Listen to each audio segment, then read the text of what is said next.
I'm Amy Cherry. This local news is a service of Flagler County's Toyota dealer, Beaver Toyota, here to wow ya. An inmate at the Flagler County Jail has died almost a week after he was rushed to the hospital. John Arking reports. 23-year-old Anthony Fennick was taken by ambulance last Monday night to Advent Health Palm Coast, where it was determined that he was brain dead. Family members say he was pronounced dead several minutes after the decision was made to turn off his breathing machine at 10:45 Saturday morning. His family contends that Fennick's death was due to negligence by the jail's healthcare provider, Armor Correctional Health Services. They allege he suffered from a high fever for up to 5 days and was only administered over-the-counter medication. Flagler County Sheriff Rick Staley on Thursday ordered a criminal and internal affairs investigation into the circumstances that led to Fennick's hospitalization and promised immediate action once all the facts became known. Fennick was jailed for a probation violation for a previous burglary conviction. From the WNZF Newsroom, I'm John Arking. This portion of Flagler's Morning News brought to you by the Daytona Beach International Airport, Delta Airlines nonstop to Atlanta,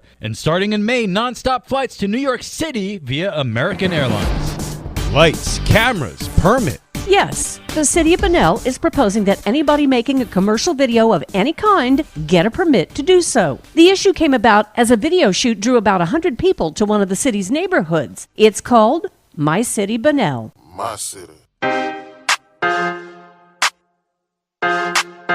Little city, my city. Bunnell City Manager Alvin Jackson said that shooting videos here is good for the city. When movie producers realize that our city actually has an ordinance, it makes us a lot more attractive. Jackson said if the city commission passes the ordinance, the information then goes to the Florida Film Commission. When movie producers and CEOs are looking at filming or doing music videos or any type of movie, they will go to the Florida Film Commission and look at and see which communities has permits. Jackson said that if the commission passes the ordinance, it'll help improve the city's economy. The Bunnell City Commission scheduled to vote on the film ordinance February 25th. From the WNZF Newsroom, I'm Deb Albertson.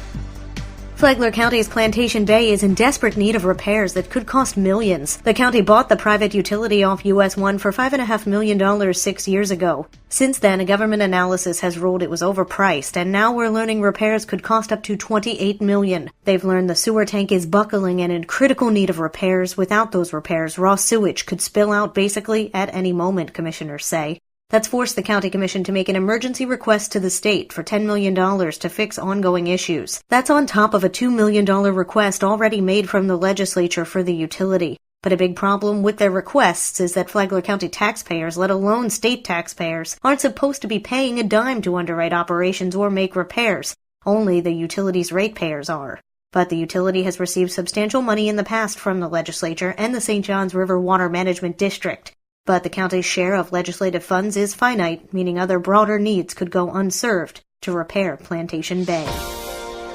How important is agriculture to Flagler County? Tony Magoo takes a look. We were recently joined by Flagler County Commissioner Joe Mullins and Executive Director of the Florida Agricultural Museum, Kara Hoblich, and we wanted to ask these two how important agriculture is to our local economy. Joe, it's not just the beaches that make the big money for us, is it? The biggest thing we've got in our economy and the biggest thing we import out of here is agricultural products. Where are the big boys located and how much can they produce? The west side of the county, the farms are huge out there. And the stuff that they bring in and bring out and the production that they have is some of the biggest in the country at certain times of the year. Produce from the county in some cases goes right to the supermarket shelves. We supplied the potatoes for Eagle Snack Brands, and that's how Kevin Bowler found out about the area. He was the president, and he bought potatoes from Flagler County. Kara, folks haven't got an idea how extensive agriculture is, do they? A lot of people don't realize that 2/3 of Florida is covered by farming, ranching, and natural resources. Next to tourism, it's the second largest industry. Yes. For Flagler's Morning News, I'm Tony Magoo. And now you're up to date on Flagler's Morning News. I'm Amy Cherry.